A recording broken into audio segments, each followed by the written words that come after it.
Hey, everybody. Before we get to this episode, which is called Maneuvers, I just wanted to say that we have a Patreon. It's called patreon.com/the Pensky File. And right now, as we speak, sort of, me and Clay are covering Lower Decks Season 3. So if you're interested, head over to patreon.com/the Pensky File and subscribe, and you'll get coverage of all those episodes, or at least 2 episodes each podcast. Anyway, Clay, we're back with Voyager. How are you? I'm good. We are now Lords of Time and Space, able to cover 2 shows simultaneously at the same time. Yes. But much like all our powers are limitless.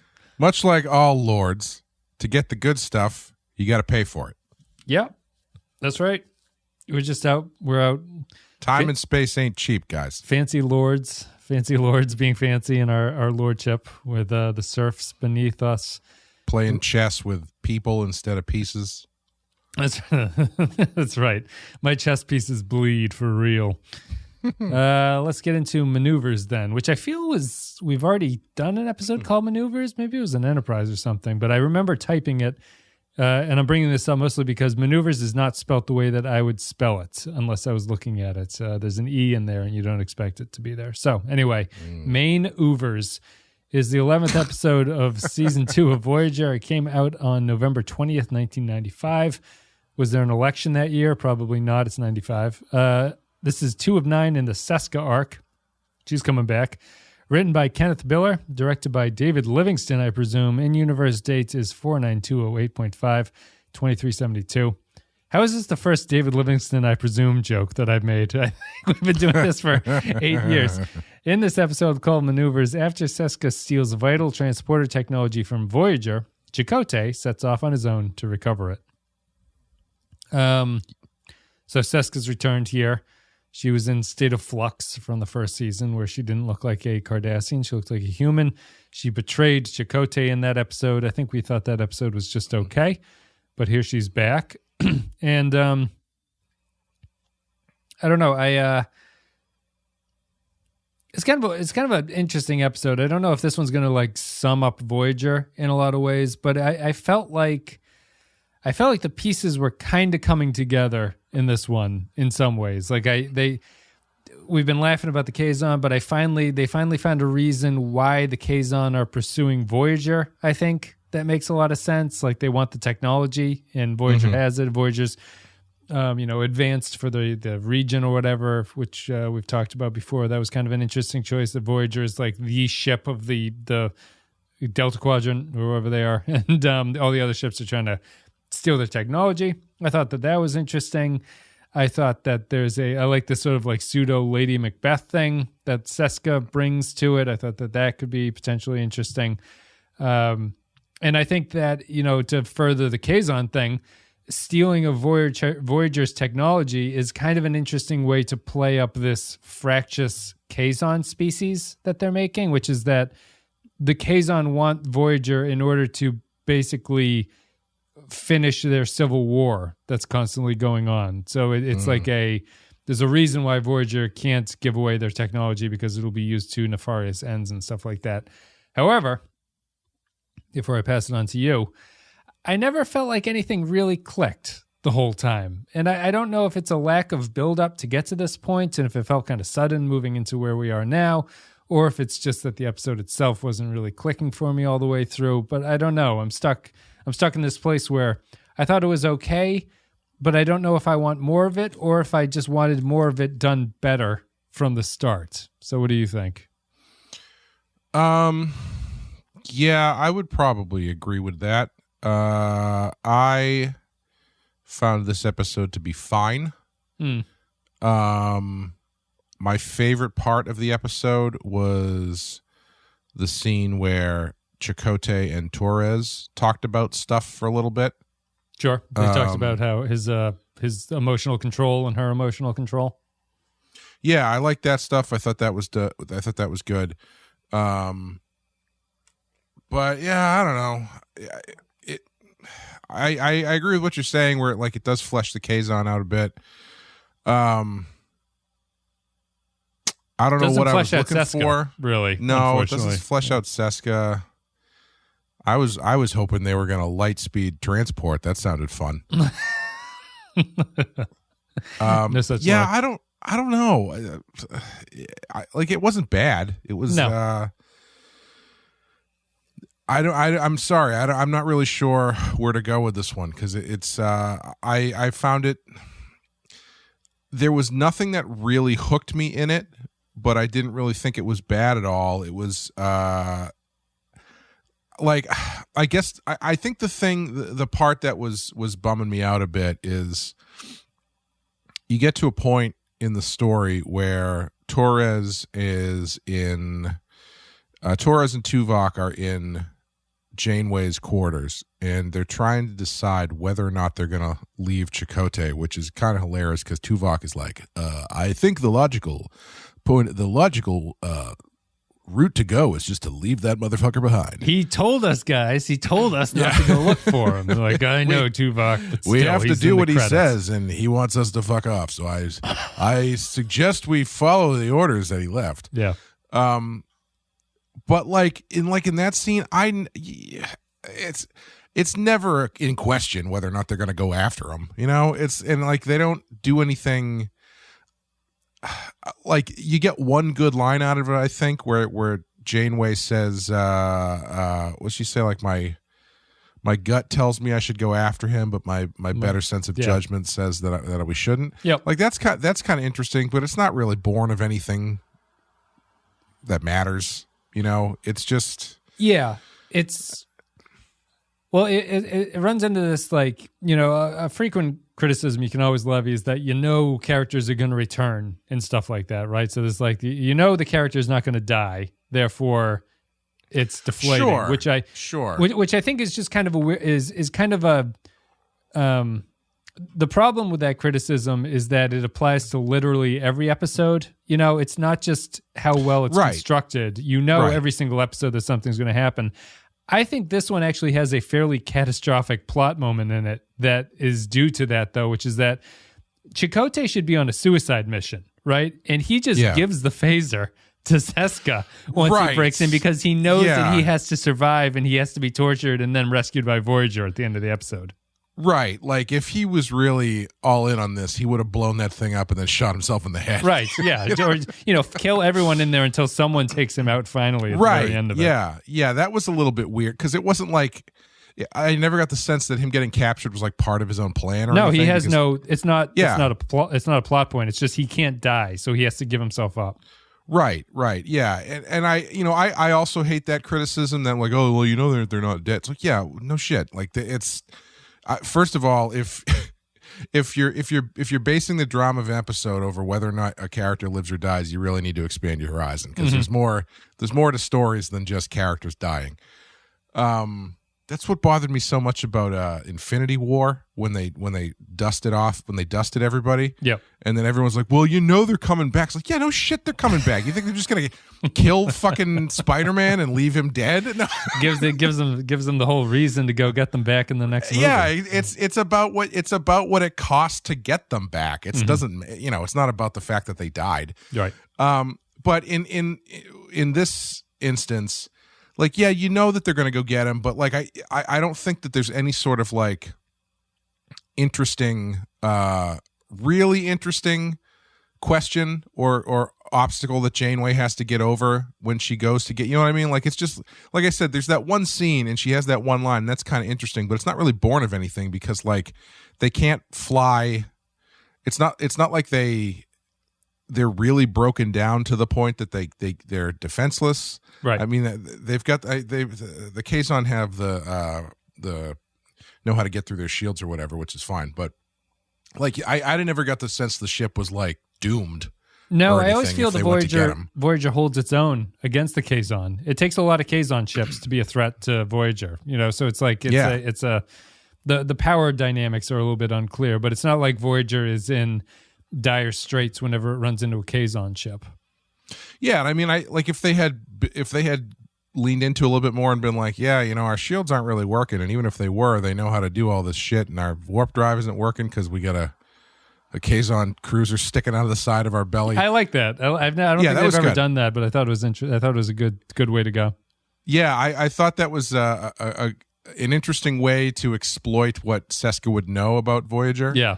And also a good way to disable their getting away warp drive. Yeah, because when Chakotay took off and they realize that he's gone, and Janeway's like, set a course for his shuttle, maximum impulse. I was like, why are you going impulse speed? And then I was like, oh yeah, I forgot they have that thorn in their side. They can't go to light speed. But yeah, I don't know. I just wish there was a little bit more beef to the rescue plot, I guess. Yeah, I think there's a lack of beef in most of the ways. Like I think fundamentally it boils down to that Seska I don't really understand what Seska's trying to do with her life as a character. I like this Lady Macbeth thing that she's kind of sort of doing, which is that she's sort of pulling the strings in the background, but it's not really clear to me why she's doing it or what she thinks she's gaining from any of this, or like why betraying Chakotay is so essential to her being at this point. Like I just don't know what she's after. Yeah, well, and if it's power, the Kazon seem to be a weird group to use. It's almost like she's set up more as she wants a revenge against Chakotay, but I don't think they've established that she's maniacally driven in that way, that all she cares about is destroying Voyager. It just seems like she made a power play after she was found out to be a spy and joined them and is now chasing them for no particularly good reason, really. Yeah, I was kind of wondering, I was a little bit surprised that they didn't define her as just wanting to get back to Cardassia Prime or something. Yeah, they haven't talked about that, no. Because that feels like a very Gul Dukat kind of thing. You know, like he ends up in the Delta Quadrant and he's just so pissed off about it because all he wants to do is just go back home. Yeah, I guess in the State of Flux, she said that the reason she's staying is she wants to build a new power, like she wants to become the power center of this area of space. But it's just, that's true. It doesn't, that seems almost like insanely optimistic that you can do that, you know? Right, yeah. Yeah, it's like wandering alone to a new country and be like, well, I'm the king now, bitches. Yeah. Pakistan, get ready. And she doesn't come across as unhinged. She comes across as very conniving. And the whole point of this episode is that it's like it's supposed to be a chess game between Chakotay and her, which I don't think it really ever turns into. That never really comes across because they each have one move. They both sacrifice a pawn early and they're just like, well, we're fucked now. Resume. Yeah. Like I was expecting a little bit more out of that, which didn't really go anywhere, or didn't really do anything. I did like this. I did like when he was flying up beside it, and they had to use the green strobe light to find where he was. Yeah. That was clever.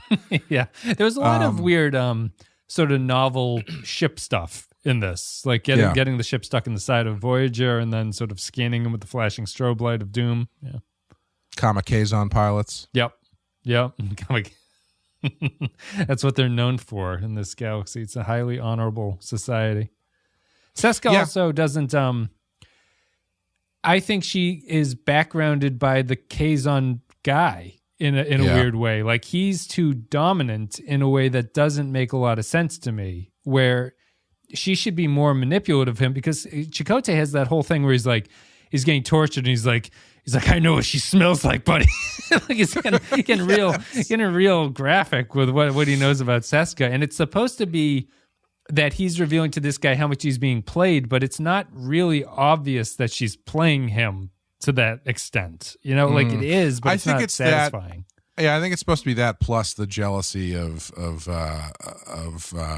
your girlfriend or whatever having a previous lover, I guess. It is, but it's not that he does that, and it doesn't even really impact anything going forward. You know, he talks about it, but it doesn't shatter the lead Kazon's confidence or make him doubt what's going on or screw up anything. It just proceeds from that point.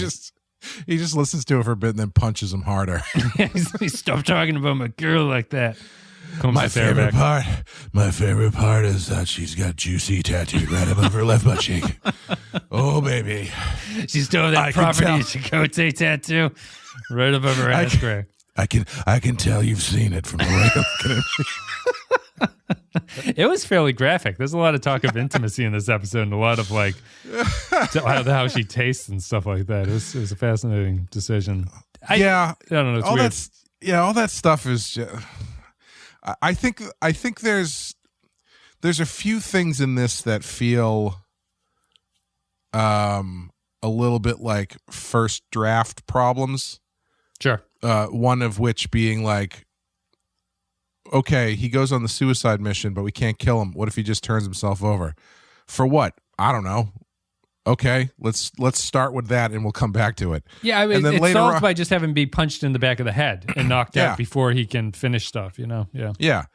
And then on top of that, Seska kind of disappears at the end. Like they're just hanging out. She's hanging out with that with Chakotay. And then once they beam the Kazon onto Voyager, that's just it. And like Seska just disappears. Yeah. And like there's a lot of that kind of stuff. Like earlier when the Kazon transport those two other Kazon out into space and kill them. Yeah. When Voyager found them, my first thought was, where's their ship?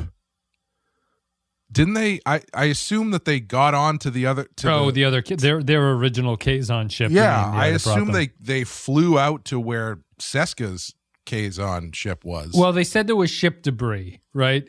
Is that just a confusing?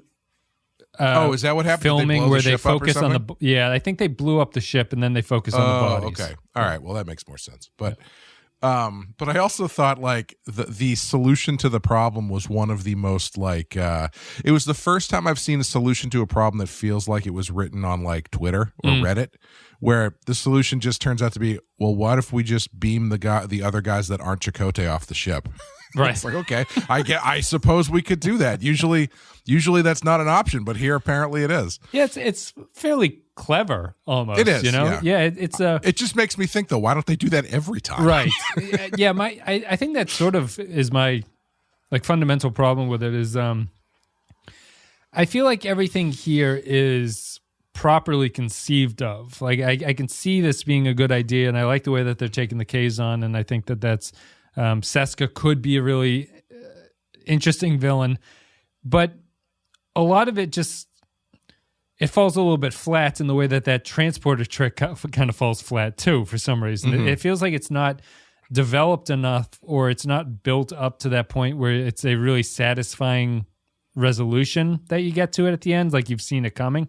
It just feels kind of half-assed the whole way through, which is too bad, because I thought that it was the best that the show has done. It's sort of developing what this universe for this show is going to kind of be about, at least in terms of the Kazon and stuff like that. So it's disappointing. But I think it's almost one of those things too. It's like it's got so much going on that it kind of distracts from things. Like the amount of time that they have to spend with the Kazon bickering with each other detracts from what you could be doing with Seska's character at that point, which I think is more important to that, because the Kazon are, I guess we learned about 4 new Kazon sects in this episode, but none of that matters. It's just sort of random names, and Seska being the string puller is what would actually be interesting. We just get short shrifted from her, unfortunately, because of the time they spend on other things. Yeah, she just ends up kind of hanging around in the background, looking maniacal and angry. Yeah, evil. Don't get a good sense of her control over the situation. You know, like this. Yeah, and I was a little bit even with the thing that they steal, where they steal the transporter. Part of me was like, I mean, all right, I guess that's. If they don't have that technology, I guess, that would be a big deal. Yep. They weaponize it. You can throw people into space with it if you need to.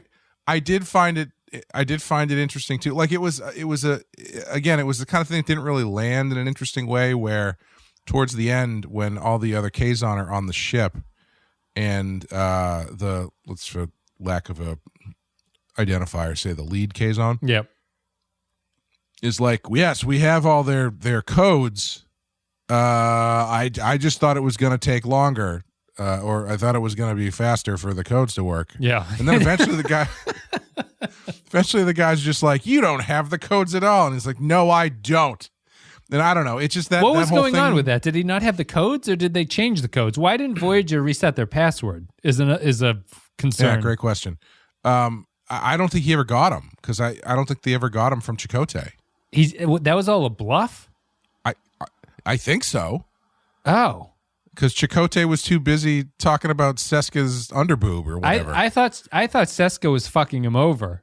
I realize now, like I know now at the end that that's not the case, but I got distinct vibes that she was doing something there, but I guess not. So. I don't know what the hell was going on with that. Just the codes weren't working. I don't even think they got him. I think that was the whole thing, is that they couldn't get him out of Chakotay. They should have just, it's just, you can't deactivate it. I've locked it. I should have just overdubbed to that Peter Weller line. And then, of course, I mean, the rest of it is not a minor point before we get to the ending is, in the scheme of this episode kind of being a success at certain things that the show's trying to do. Neelix is actually useful in this episode somehow. Mm-hmm. Like he knows about the Kazon and is able to give them information that is somewhat helpful to the ship and helpful to the viewers who are following along, which is nice. He's not annoying. He provides Kazon information and is overall helpful. So that was nice to see. Yeah. Yeah. I mean, clock is right twice a day. That's right. Broken clock. Still right twice a day. But anyway, then we get to the ending. My clock works fine, only accurate twice a day. We get to the ending, and it's just kind of weird. Chakotay will take that message played out in public back, I think, and just retire to his quarters. So whatever she has to say to me, she can say to this whole crew, because the whole crew is like my family. I'm sorry, what? So I guess this is just in the lines of Seska doesn't really have a motivation, right? Like they have to swing for something here. And so it's revealed that she stole his genetic material and impregnated herself. Why don't just have her be naturally pregnant? Like, isn't that kind of more interesting? I guess they were having sex, right? Before she left. Yeah, they've been intimate, as they say 100 times in this episode. I have intimate knowledge of her. Were you intimate with her, Chakotay? Intimately. I was intimately with She was my friend too, Chakotay. Well, I have intimate knowledge. Have you seen the tattoo? It's also PG. I can tell by the way you're looking at me, you have not seen it. This is the sweatiest PG episode of all time.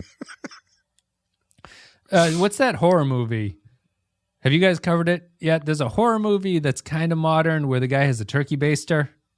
Oh, that's at the end of Don't Breathe. Don't Breathe, yeah. Which is a great movie. Okay. Gets real fucking weird at the end, though. Yeah, well, turkey baster. You can imagine what that turkey baster is filled with. Turkey gravy for Thanksgiving. But Seska did the sort of the same thing, only in reverse, I guess, here. Yeah, out of the back of his neck, I guess. Yeah, she says it's genetic material, but it's, what I want out of this is I want them to fast forward, and I want to see like 20-year-old son of Chakotay I want this to turn into like King Arthur, where he has sex with his sister and then gives birth to Mordred, who is like this god who's come to destroy Arthur. That's what I want to see. I want to see evil Chakotay's inappropriate son. Old enough where he can be a threat to Chakotay. That would be kind of fun. Yeah, it's kind of like I want to see a baby. Kind of like E Squared from Enterprise, that one where they see their future or their future offspring or whatever. A little bit shocking. It's weird. It's not a cliffhanger, right? Like it's just the end of. It's just the next time we see Seska, she's going to be more pregnant, I assume, if she doesn't already have a kid at that point. So I don't know what that's she's going to use. She's going to use the stolen transporter technology to replace her baby with the baby, switch the babies of the pregnant lady on Voyager. Oh, yeah. What's her name? I can't remember her name anymore. But yeah, that Naomi Wildman, I think or is that the name of the baby? Maybe. I don't know her. lot of pregnancy going on in this episode. Yeah, it's just I mean, the pregnancy thing doesn't work for me because as much intimate talk as there is in intimate relationships, I never really found these two to, it all feels like it's just being written as opposed to them actually seeing anything that they claim is happening in this universe. Yeah, I felt like there was more, for lack of a better term, intimacy between Chakotay and Torres than there was with Chakotay and Seska. Yeah, which they've dropped. They brought that up too in that previous hallucination episode. Yeah. Yeah, but just like the way that they kind of talk to each other and they had that kind of chemistry and body language that makes it feel like there's something there, regardless of whether it's saying it. Also, because in that cold open, Chakotay was like, "You better watch out. Watch your ass." Or whatever he says. I don't remember what he says, but it's something that has a lot of stank on it to have a double entendre. Gotcha. Yeah, Torres, I hear you're in the market for a new tattoo. May I suggest a design and a placement? I guess that's the. Do you know what this tattoo above my eye means? It's ancient. It's ancient Native American. It means full of juice. It means please sit here. It means mustache rides. 5 cents. That's that beautiful native culture.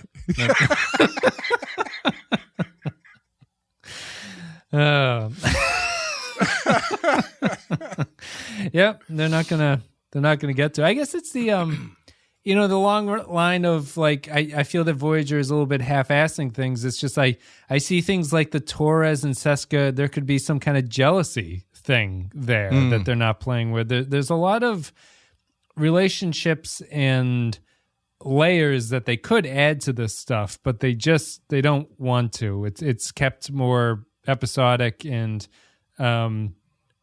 not conflict riddled. Like even as you were saying, Janeway going back for Chakotay, even down to is Chakotay even punished at the end of this episode? She's like, "I'm going to write it in your report, mister." How does that feel? That. He's like, "That feels pretty good, actually." I love that because she was like, "I'm going to put you on report." If that even means anything anymore at this point. Like, yeah, at least they're acknowledging that it doesn't mean jack shit. Right, and if it doesn't mean anything, that's actually could be interesting in the episode, that things are falling apart for Janeway in the season. Yeah. Like people are not listening to her anymore, but he doesn't get, and I guess the writer was kind of upset with it. It wasn't the way he wrote it, but he was overruled and told to write that there was no punishment for Chakotay when he thought he deserves it. And I agree, like he needs to, something has to happen to him because otherwise there's nothing worth writing conflict here for because nothing happens by the end of it. Yeah, I mean, you're in kind of a tough spot because, like, technically what he did was, I feel like you're getting into, like, Michael Burnham territory a bit. Yeah. Just because, like, what he did was the only solution that anybody came up with. Right. So it's like for a good cause, too. Yeah, it had to be done. Like what would have been gained by him going like, okay, I won't do anything, I'll just wait here. You know what I mean? Well, like, if he dies, he's a hero, right? In the eyes of the crew. Sure. Yeah. Sure. Exactly. Yeah. So it's like, I understand that you have to punish him, but how much punishment really makes sense? And like, if Janeway controlling the crew or still having the locker room, so to speak, is not a point of the story, then why even talk about, I don't know. It's you get into this to, I feel like if they punished him, I don't think it would have been weird. If they didn't punish him, I don't think it would have been weird. So I think they find this weird middle ground where it's like, yeah, punished, but not really. And he's like, it still matters to me. I still believe. I think they missed an opportunity. If Janeway doesn't want to punish him, right, I would have Janeway be concerned about his role on the ship, having seen now that while he was the leader of a Maquis cell, he let both Tuvok and Seska into his inner circle, right? Yeah. Like he's clearly terrible at determining he was intimate with both of them.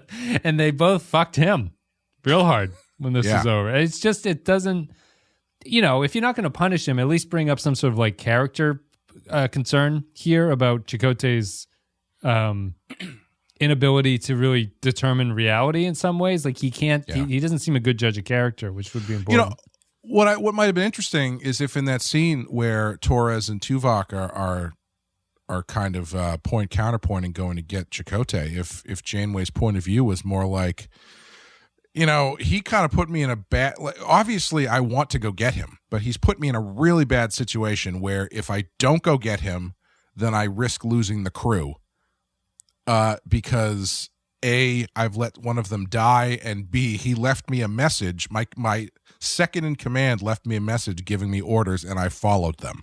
That doesn't look great to the rest of the crew.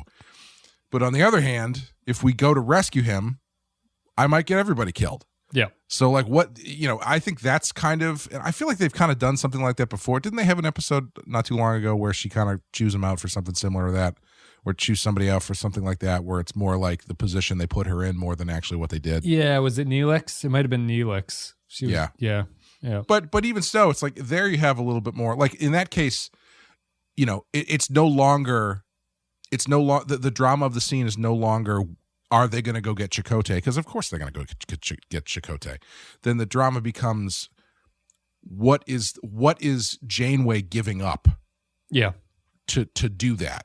You know, because she's either giving up, possibly giving up the crew, or possibly in both ways she's giving up the crew in some sense, possibly sacrificing her legitimacy as captain. In the other way. And you know, if they don't go, if he gets killed, then he began like if she doesn't go, she basically loses the ship in any conceivable angle. So yeah, I think that would have been a little bit more interesting. And then so when he comes back afterwards and he gets chewed out, it would be a little bit more impactful for her to be like, listen, you can't just do this shit. I have to, you know, we have to keep this group together. Yeah. You can't just be running off on a tattoo inspection every now and then. The what are those t-shirts? What is it, Inspector? The female body inspector. Female body inspector. Member of the FBI, ma'am. So I guess that I agree with that, and I think that actually spirals me back to the beginning about wondering about Chakotay's motivations, because if Chakotay's motivations to go after Seska are just to get the transporter back, which is how it comes across to me, I think that the episode failed in making it more of a personal vendetta for Chakotay. Do you feel the same, or do you think that he's going back mostly to get Seska? I only got transporter technology rescue from him the whole time. I took it as less that he's going to get Seska and more that he's just pissed off that he let this happen. Like the whole thing, he's doing the whole thing because he feels like it's all his fault. Yeah. And so I think it's more that. It's less that he's going to get Seska and more that he's trying to make things right because they're in this position specifically because of something he feels he did or didn't do. Yeah. Yeah, interesting. I wonder if I would have preferred a pure vengeance thing. It's another one of these, like, would I rather the episode gone in a different... I don't mind this approach for him because I think that is a little bit more interesting to me than just this lady made me look bad, so now I got to go put her in her place, which is not that interesting. Well, but I guess I'm retconning everything now. Like if he was driven more by Maquis, because the Maquis are built around that whole vengeance idea, you know, in their concept. So Chakotay not being able to transcend that and fully embrace Star. I know that this is not the show that we're watching, but like in the show that they set up, this would make sense to me. Yeah, I would agree with that. Yeah, definitely. In this Earth 2 version of Voyager, that's which is Earth 1, but we just call it Earth 2. Yeah. Yes. All right. Well, I guess we're done with maneuvers. We'll continue on with patron comments now. Thanks, everybody, for listening to the show. Support the show at patreon.com/the Pensky File. If you want to leave a couple bucks for us, you get extra content. We're covering Lower Decks, as I mentioned at the top. We covered Star Trek Picard. Something else. What was the other one? Strange New Worlds. We did all those. They're all up on Patreon if you're so interested. Clay and Amanda do their second string of Stephen King run right now. There's occasionally Batman stuff up there. Check it out. Patreon.com/the Pensky File. And as always, our captain is a captain or the $5 and up tier can leave comments and we read them. So let's get to it now. I'm going to click into your little chat box here, Clay, so I can send these to you. This is Kyle Barrett. loves using TikTok. He has this to say. Quick question: do we not name them anymore? No, we'll just skip right to the comments. Just taking that off. Huh? We'll save my breath. Yeah, we need more. That'll be our next stretch goal. $2,000 $2,000 a month, and we'll read your name. We'll read your name. Maneuvers. I don't know about you fellas, but when I play hoverball, I wear a very heavy, scratchy-looking woolen dress to keep me cool. This episode is almost great with Seska as a criminal mastermind who knows Voyager inside and out, just like Chakotay knows her insides out, and forcing Chakotay to take the Maquis way rather than the Starfleet way, but it never quite delivers. The shitty Kazon overshadow Seska, and Chakotay hand-delivers them a shuttle pod full of tech, the hardware remaining even if he deletes all the software. And then Seska, who spends too long lingering in the background while worse villains argue, begins her arc of being nothing but a crazy baby mama, snuffing the potential of the character for the rest of the show. Although, I wish we could see the deleted scene of Seska hanging Chakotay from the ceiling, shoving a cattle prod up his arse to stimulate his prostate, and then milking his fat cock like the udder of a prize cow to get that sweet, sweet genetic material. 3 boom mics left in shot out of 5. He has a really vivid ideal of what he wants Star Trek to be, huh? It's very descriptive. This is Tax Owlbear, who has misspelt maneuvers, but Point Extra G properly spells it in the comment below, so I'm going to include it here. So this is Tax Owlbear. Mano of wares. Man hors d'oeuvres, which is Chakotay to Seska. It does read like the translation is testicles. Mano. Isn't that French? It's eggs, right? Yeah. Yeah. Ouvert or whatever is egg in French, which is balls. Yeah. The Voyager crew successfully saves a shuttle. Impossible. This has to be a holodeck episode. Also, Seska impregnating herself with Chakotay's child without consent is super not okay. This is true. We've avoided the...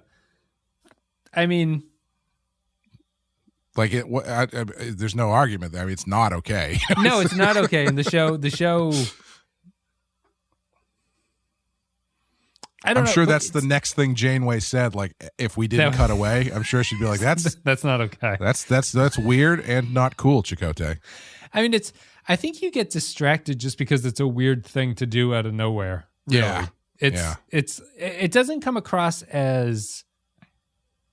It doesn't come across as the wrong that I think the show wants it to, because it's so unexpected and it just ends the episode and you're like, what the hell? Yeah. What was that? Well, because it does feel like she's just revealing she's pregnant, and like naturally, and not that she forcibly stole his genetic material. Yeah. You know, it's a weird button to end on. Yeah, it is weird. Jaron Hatch says, maneuvers, let's all say it together. Chakotay is more interesting when they focus on his Maquis background and not his questionable Native American heritage. This isn't an amazing episode, but there's a story and a real conflict here, something the show has been sorely lacking for a bit. Seska is a great foil for the crew, and she brings a lot to this one, though the impregnation bit at the end seems a bit tacked on and gives off some serious soap opera vibes. My only real problem is that they should have done all this Kazon stuff in season 1 and moved on to something else for the second, but I guess beggars can't be choosers. 3.34 transporter coils out of 5. Yeah, I think the biggest problem is that Chakotay is not defined well enough for this to really be compelling. Yeah. Because, you know, even after... I mean, they try to get into it a little bit when he gets chewed out by Janeway, and she says, "I don't even know if that matters." He's like, "It matters to me." Like, so he's got this. I just don't think that they've figured out how to write this guy who is supposedly dyed in the wool Maquis, but also really into Starfleet now. Yeah, and not address it at all. Really? Like, I don't think they have any moment where he's like, you know, I did things the way that I knew how to do them, the Maquis way. And she's like, you're not on the Maquis ship anymore. Hooah. Yeah. Yeah, it feels like they're trying to do it, because he always ends episodes by going like, I embrace Starfleet, but you never really see him be conflicted about any of it. So it doesn't come across really well. This is Ken Sito. The return of Seska is welcome, but it's a pity that supervillain Season 2 Seska is much less interesting than Season 1 Seska, who felt like a real person.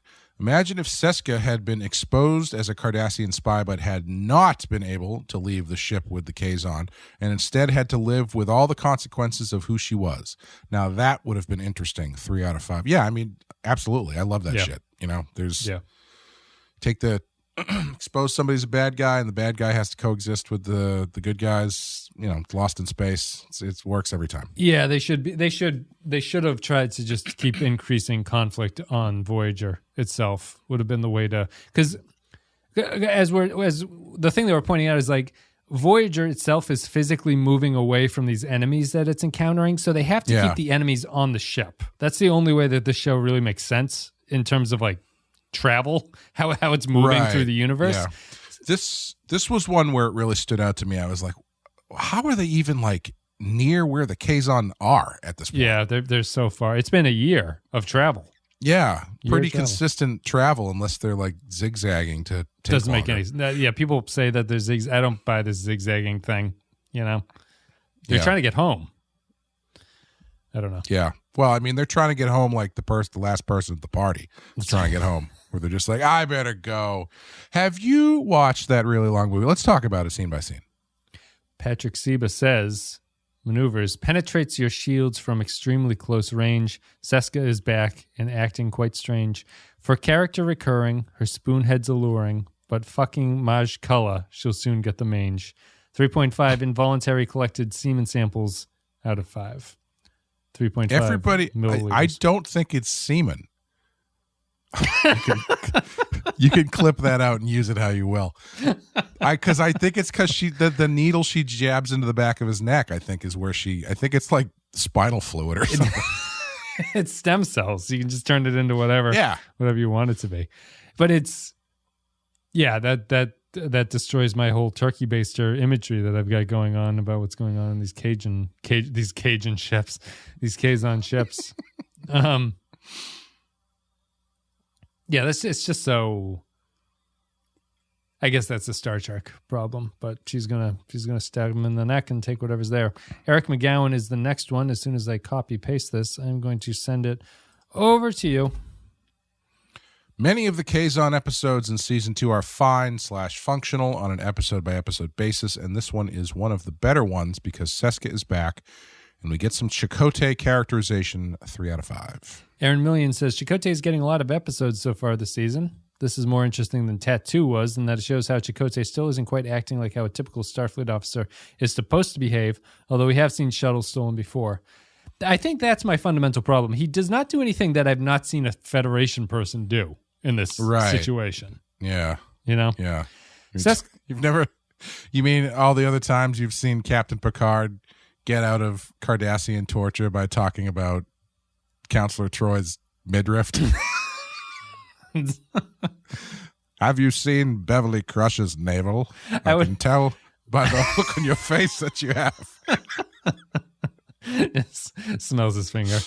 I think actually Avery Brooks is the one that I would want to see, because we watched Civil Defense, where the sexual tension between Kira and Dukat, at least the one way. Like I want Avery Brooks pointing that out as it's going down. Seska's good. This is Aaron's comment continues. Seska's good here, but she seems to get overshadowed by the Kazon until the last ultra creepy lines when she tells Chakotay that she inserted his DNA into her so that they could have a kid. 3 tortured Chakotays out of 5.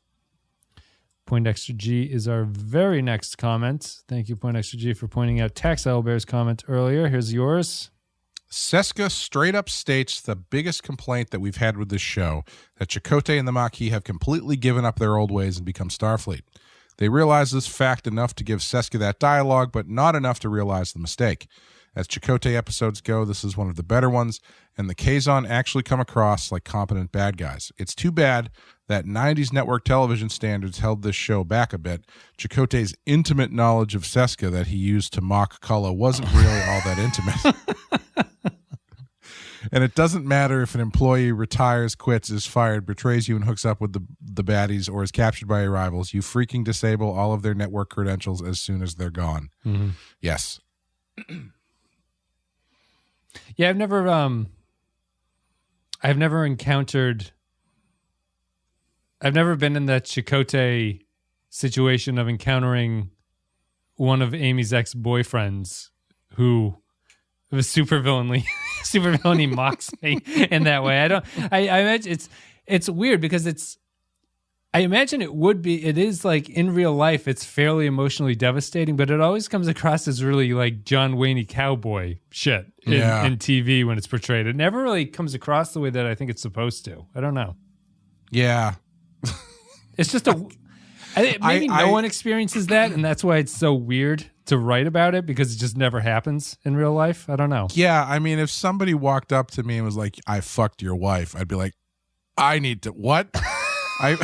There would be a lot of processing that would need to happen. I don't think I would know how to react. Well, even if it wasn't that blunt, if something personal got pointed out about her that was more insidious than just we had sex, that like gets your brain working. But the Kazon here handles it well. He's fine with it. I don't know. I don't know what I expect from those scenes, but they never really come across the way that. How's Amy? Is her mother still dealing with MS? It's like, what? How did you know that? That's not even that insinuating. Like, that's a weird thing to pull out of the memory bank there. I mean, yes, she is, and she's doing a lot better. Thank you for asking. But she's in this clinical trial. Things are going really well. Matt Ross says maneuvers. Cementing herself as the most manipulative and conniving of Voyager's enemies, Seska really conveys her control of Chakotay and the Kazons pretty adeptly, and her smarmy smiles and looks I find the most fun to watch when she's on screen.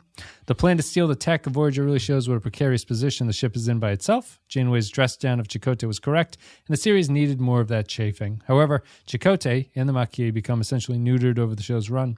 Overall, this was interesting, and the ending, even when I saw it originally, wanted me to scream, "You bitch!" when it ended. 3 stolen components out of 5. I guess there are multiple stolen components in this episode. Latte Librarian is the very next one. I will send it to you post haste. That was a dumbass thing to do, Chakotay. Plus, you'd think the shuttle would be useful to the Kazon even after he wiped the computer core. What about all the physical parts? 3 hoverballs out of 5. Don't they get the shuttle back, don't they? They do, but Chakotay, when he's being tortured, he's like, I deleted everything. The shuttle's useless to you. Oh, right, yeah. Chakotay pays a lot of attention to physical parts, so I think this comment is wrong.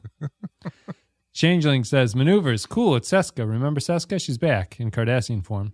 This is another episode that gets dumber the more you think about it. Why don't they reset the codes after Seska left? If Chakotay was on a suicide mission, why not kill Seska?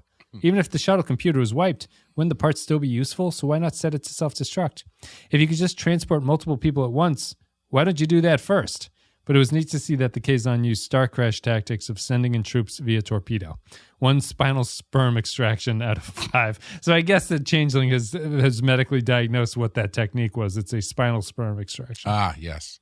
I do find the changing of the codes thing funny, because you'd be surprised how often that pops up as a viable way to get in or out of a place. Like, they always go in and they're like, I haven't been here for a while. Hopefully my code still works. And it does. And it's like, no, as soon as you get fired, they change that shit immediately. Yep. Although I just got a recent Google alert that my passwords were compromised, and I changed about 5 of them, and I was like, fuck it, this is a lot of work. I can't change. That's true. I can't change the rest of these. Well, I mean, even in Star Wars, in Return of the Jedi, when they're approaching Endor, and they send that code in, and Vader's like, does the code check out? And he's like, well, it's an old one, sir, but it works. And he's like, no, it's the rebels. Clearly it's the rebels. It's an old one. Yeah. That guy got fired. Royo says... fired if he's lucky. This is... I read Changeling. I'll send you Royo in just uno momento. There you go. The very idea. The very idea wouldn't change. Sorry. The very idea that Voyager wouldn't change its command codes after Seska compromised them was ludicrous. The idea that Voyager wouldn't even change the command codes even after they've actively been hacked is ultra super ludicrous. Still, the premise of this episode isn't entirely broken. The idea that Voyager is a treasure trove of technology just waiting to be taken a prize has merit, and this type of episode wasn't often seen in TNG. The idea of a Cardassian using the Starfleet doctrine to undermine a Starfleet ship is a great concept, and for some reason, the idea was never really used in Deep Space Nine. As far as Kazon and Seska episodes go, this is serviceable and better than the average of season 2. Unfortunately, Seska falls prey to the awful cliched female stereotype of the baby-crazy psycho ex-girlfriend.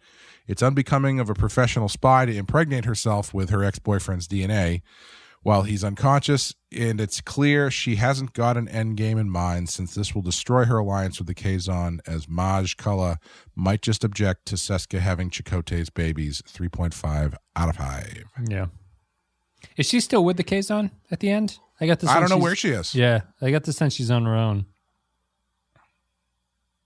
Yeah, I don't know what happens to her. Like, if she stays on the ship, or, I don't know why Voyager didn't beam her back onto Voyager when they beamed everybody else onto Voyager. Yeah, I guess you got a head start. Got out of there. Yeah, I haven't even really thought. I mean, we haven't gotten to it, and the patrons are obviously familiar with the way that this storyline goes. But I didn't even. It's tough to even talk about the sort of like baby crazy female character that they're creating, because I guess at the end of this episode, I'm not really sure what her end goal is. So if she just becomes that, we can talk about it when it happens. But when it ended the way it ended, I kind of thought that there was a bigger plot in play than that, maybe. But I guess that might not be the case. But we'll see. What was the last one? Did you read it? Yes. Artorius says, overall, I thought this was a pretty decent episode. I thought the cast did a good job of portraying their feelings for Chakotay despite the precarious position it puts them in. Definitely could see the tension in Janeway, B'Elanna, and even Seska. Seska proves to be a competent and well-written villain who knows how to catch Voyager with its pants down, and Chakotay, for that matter. Everything she does feels earned. The ending just highlights her ability to manipulate. 3 stolen holo emitters out of 5. Jonas. I will say, one of the problems with this storyline, and to a larger extent, most of the characters on this show, is I don't get the sense that Chakotay fucks. No, he's intimate, but it's not. Yeah, it's not even a powerful intimacy. Even like Paris, nope, I don't get that sense. Yeah. They've kind of even given up on that. They don't believe in that character whatsoever. Yeah, I feel like Torres fucks. Yeah. But that's about it. Yeah, Janeway's the least sexual of the captains in some ways, She's extremely repressed, clearly. Yeah. But yeah, that could be nobody else. Yeah, nobody else on the ship really. No, Harry Kim. I don't know. Yeah. No, definitely not. No, the Doctor doesn't work as a character. Cass and Neelix, that she's too young. Ugh. And Tuvok's the only other one. Tuvok's got like 13 kids, though. So I guess that's he does. True. Tuvok probably fucks. Yeah. I'd hate to be Tuvok's wife when he gets home at the end of this series, because he's going to be ready for it. You mentioned Cass being too young. I had a thought that I forgot to mention on the last episode. When they meet the other what the hell are they called? A Campin. And he's like, yeah, we live to be 20 years old here. And she's like, wow, how is that possible? I was kind of hoping he would say, well, we go around the sun a lot faster, so our years are a lot shorter. But it's just in the background. Yeah. Maybe it takes 25 years to go around the Ocampin sun. I don't know. It's all relative. Why do they know so much about Earth years? This is Jonas. I wish I had something clever or insightful to say. Me too. The Kazon are not intimidating or interesting villains. Seska, I suppose, is a tolerable adversary insofar as her motives are intriguingly unclear. The episode is good background, at least for use when making a new recipe. 1 out of 5. Surprisingly low rating at the end of that one. Yeah, I had a few ones in here, which is... Yeah. I don't think it's that bad. No. Grappler John Zorn says, Mage Kukla. This is the one where Seska uses some handy Kazon technology to extract Chakotay's DNA during a commercial break. I guess when he was asleep or something. Well, Seska is a compelling enough villain to know she doesn't need Kazon technology for that. I'm also fairly sure that Chakotay is about as anatomically correct as a Ken doll. What a weird fucking show this is. 290 syndicated television, immaculate conceptions out of 5. Mudge Kula, isn't that what Clint Eastwood calls the lady boxer in $1 Million Baby, whose name I can't remember for some reason. Why?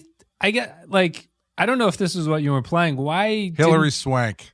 Hilary Swank, yeah, in $1 Million Baby. Why? Why didn't? Was what you were playing earlier that they should have just had Chakotay and Seska have sex while he was a prisoner?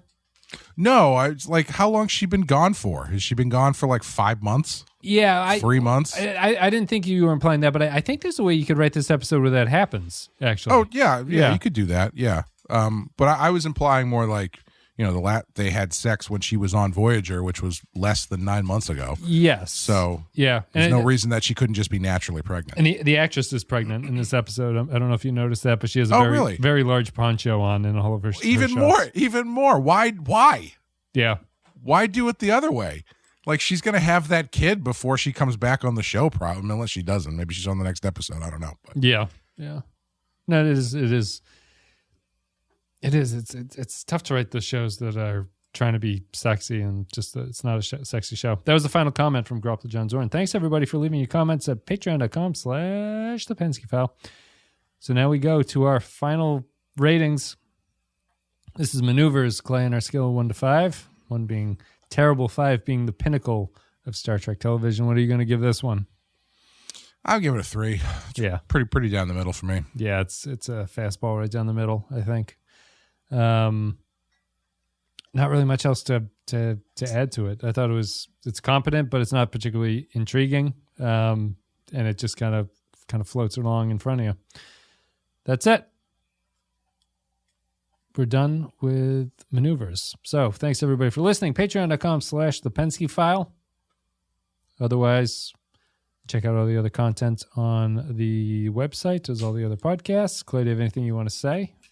Both of my issues of excuse me, Batman White Knight Red Hood are on sale at comic book stores everywhere right now if you wanted to pick one up. And I will be at New York Comic Con next month in the Artist Alley. If you happen to be in the neighborhood, swing by, say hi, and we can talk about Chakotay's tattoo. That's it. Thanks, everybody, for listening. Hope you enjoyed the content. We'll be back with the next one, which I think is called Resistance. Yes, it is Resistance. And then we're moving halfway into season 2. So we'll continue on. And Lower Decks is on Patreon, if you're so inclined. Otherwise, that's it. Thanks, everybody, for listening. See you later.